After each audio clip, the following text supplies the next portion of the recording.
go. Hello guys, update ko kayo sa mga alaga kong isda. Eto na sila guys. Meron ako ditong janitor. Hello Mike. Hello. Janitor ayan guys. Tapos meron akong Paco fish at Oscar. Diyan, sa may ano, ewan ko ilang galon yan, 4 gallon o 3 gallon, ewan ko. Ito naman, meron ako ditong goldfish at angelfish. Dalawang goldfish, tapos isang angelfish. Dito guys, indoor setup to. Nilagay ko lang sa ano, wala nang aquarium. Meron ako ditong mga molly. May nasaan ka? Water! Ito nga palang Oscar, pag lumaki yan, mahal yan, 1,000 plus yan. Itong Paco fish, ibibenta ko to. Gusto niya na ito, mag-follow.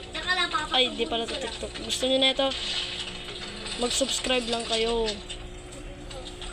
Bibenta ko to sa inyo ng 40 pag nag-subscribe kayo.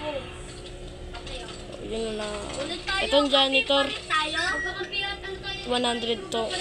Kung gusto nyo rin na ito ng ano lang, 20. Bibenta ko sa ito. Mag-subscribe na kayo.